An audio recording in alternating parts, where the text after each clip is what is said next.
Hi everyone, my name is Charlie and today I would like to discuss the books that I read in September 2014. This is something that I've been doing throughout the year on this channel, looking back at the books that I read 10 years ago and seeing whether I remember any of them, whether any of them have remained favourites, or just telling an anecdote or two about them.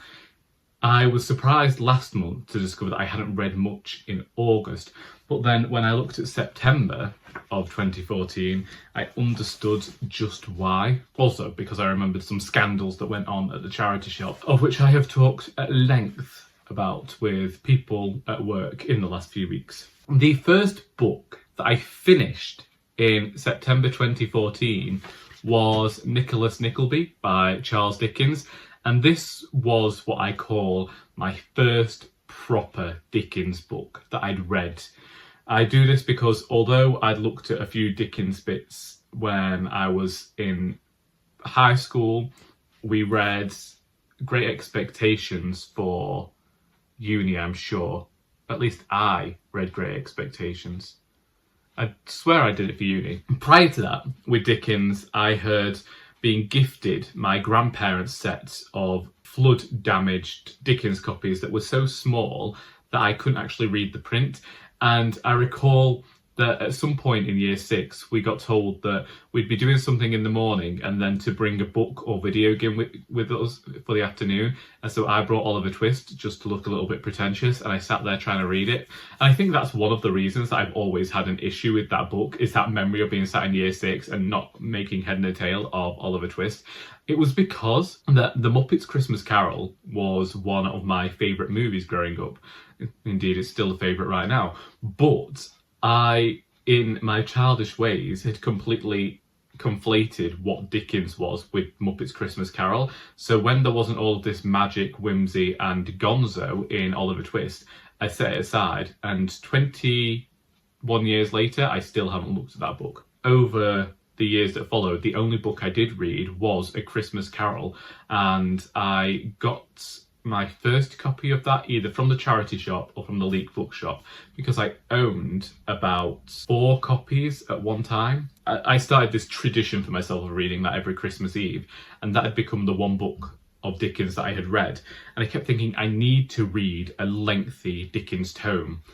And I had tried the Old Curiosity Shop and Little Dorrit at this point. I own the entire Wordsworth Library collection because when I first went to Bakewell, the Bakewell bookshop as was had all of the Wordsworth editions, and so I bought them. I found out that Nicholas Nickleby was being made into a TV show. Because of this, I started reading the book in the hopes that I could read the book before the TV show aired. I did not. It took me an entire year to read Nicholas Nickleby. I started it in 2013, I finished it in 2014. I am glad that I took the time with it. Up until this point, I had thought that Dickens was for people who were at university or at school, and it was something that you had to tear apart and you had to think about the meaning behind everything. And that came from the fact that that's all we'd ever done with Victorian writers at school. But this was the year that I had that revelation that Dickens and all the Victorian writers were just writing to entertain people, and that it was readers and everybody else who was ascribing significant meaning to stuff that was written there. And if I just read it for fun, if I read it as a soap opera and just read it as some sort of dross really, then, completely dumbed it down for myself, then I could enjoy it. And I did. And I'm pretty sure that Nicholas Nickleby is the one with the quote, "The beauty of the earth is but a breath and man is but a shadow." And that has stuck in my mind ever since. I don't know whether Dickens came up with that quote himself. I don't know whether it was from another text entirely, but that line has always stuck in my mind. So yeah, Nicholas Nickleby had a great impact because it was the one when, from then on, I found myself able to read Dickens. Of course, there have been some that haven't been favourites of mine. I did also start listening to some on audiobook as well, and I found this nice blend for me of finding a way to get through Dickens and enjoy them. And that was thanks to Nicholas Nickleby, even if there were no Muppets in there. Next, I read The Hobbit. It was a shock to me that it had been so long between my first reading of The Hobbit and this reading of The Hobbit. But I think what had happened was that the film had gone on Netflix, and I had very much enjoyed that film with Martin Freeman. Indeed, it is still one of my favourite films, and when I'm in a fantastical adventure mood, that is one that I go and watch. Although, because I like to watch the extended edition and it goes on for so long, I watch it very sparingly, and I don't think I've watched it since January 2021, when I left the house to go for a walk. I didn't have the dog at that point, and I set off driving, and there was so much traffic on the road and I wasn't feeling well that by the time I'd got to the roads to head off to the forest or the towpath, I decided that no, I couldn't do it, and I just drove back around and came home and went to bed and put The Hobbit on, and that's where I languished for 3 days watching each subsequent Hobbit movie. The book is a favourite of mine. Is the book a favourite of mine? Can we call a book a favourite if we've reread it so many times? I think I've read The Hobbit 4 times since the first time I read it 20 years ago, so maybe? I don't know. I really enjoy the story. It's completely different from The Lord of the Rings, in my opinion, and I just find it more light and easy to get through than that book, and fun and full of adventure, and I like it. That's all I can say about it, really. It's one that I'll get in the mood and I'll reread that one. Tolkien's another one of those writers where when I read him when I was younger, I couldn't get into it, so then I had this poor opinion of Tolkien. It took being an adult to appreciate what was going on in his works. Then we have Flight Behaviour by Barbara Kingsolver. I know that I did not care for this book. I had read The Lacuna many years before, and then somebody lent me Flight Behaviour because I was so enthusiastic about Barbara Kingsolver. And yeah, Flight Behaviour, it missed the mark for me. I can remember that much. And I liked it, but I didn't like it as much as The Lacuna. And if you asked me to remember any other details about it, I couldn't. Then we have Dorothy Must Die, which I believe was by Danielle Paige. And I think that Dorothy from Oz has become an evil dictator. Somebody ends up in Oz to depose her. I hated this book. I no longer have the review because I changed my website so that my website no longer had reviews on it, apart from stuff that was to do with friends' books or to do with Doris. But I reviewed Dorothy Must Die back in the day, and I felt like it was simply terrible. This was at a time when there were a load of retellings going on. So we did have Throne of Glass, which was a Cinderella retelling. Like the Court of Thorns and Roses was supposed to be a Beauty and the Beast retelling. And then you got this one, which was the retelling of Oz, and a sequel to it. We had Cinder, Marissa Meyer, all that stuff. We had so many retellings going on in the young adult market at the time, and this one was one of them. And I did not like this book. I felt like it was very poorly written. I felt like it was drivel. It had really weak characters and a really weak story, and the fact that it goes on for 4 books, I have absolutely no idea what this author had to tell over that span of time. I was also coming out of young adult literature at this time, and I think that I was beginning to react negatively to a lot of young adult literature. This was one of the ones that really started making me think, I'm growing out of this. And then we have House of Many Ways by Diana Wynne Jones. And this is actually the last Diana Wynne Jones I read. I only read the Howl's Moving Castle books because that's all I had an interest in. I'm sure that the author has so much more fantasy adventure stuff that I would like, and she has inspired a whole generation of readers. I was just not one of them.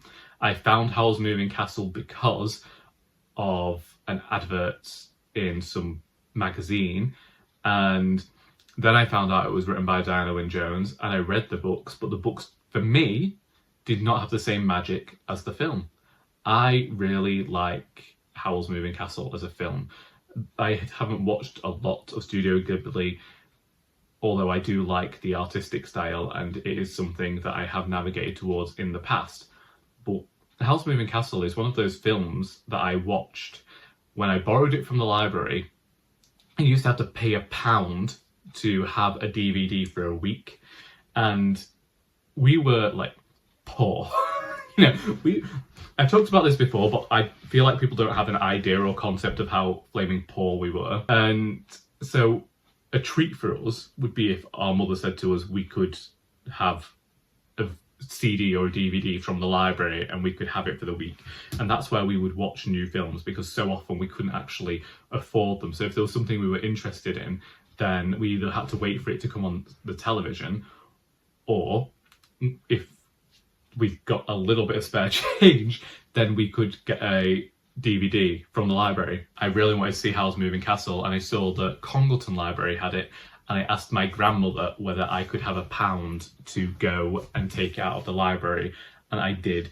And I was staying with her that summer because, as a lot of people know, after my granddad died, I would spend weekends and school holidays staying with my grandmother. So I spent the entire week that I was there watching and rewatching Howl's Moving Castle, and it did go on to inspire very specific creatures that appear in my middle grade fiction, and had a very strong lasting impact on me. I adored that film. Unfortunately, I did not care for the books as much as I did, but Diana Wynne-Jones is still a fantastic, whimsical writer, and just fun and humorous, and I feel like her books, there is stuff in there for the adults who might have to read them to their kids. So yeah, I do have fond memories of it, but it is memories that are tied into my enjoyment of that film. And finally, we have Fahrenheit 451 by Ray Bradbury. I know that I adored this book. I'm pretty confident that I gave it 5 stars, but I've never read anything more by this author. And this was a case of, back in the day, I would just read one book by an author to say I'd read that author, and then I'd move on to the next one. I'd come out of this whole thing of what I'd been like when I was younger, was finding an author I liked, reading their entire span of work, and then going on to the next one. Fahrenheit 451 is a classic. There are people whose job is burning books, and I believe that Fahrenheit 451 is what they burn at.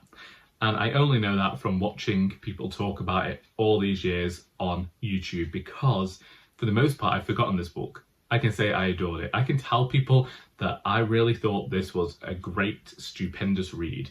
I don't know whether I still own it, but I know that I really enjoyed it. And that's as much as I can say about that.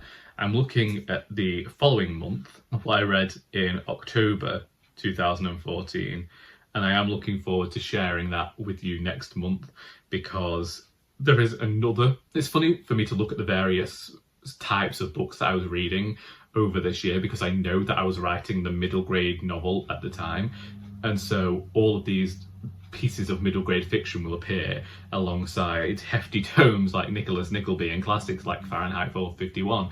And then I have Dorothy Must Die in there because I knew that I could read young adult literature quickly. It's also funny to me because I was reading a lot more at this time as well. And this was the year, as I said, I got back into graphic novels. And so it's interesting to me to go back and to read about these. Well, as you've seen, it's evoked many memories for me. It's a great one in that this is a month where the majority of the books are still on my shelves.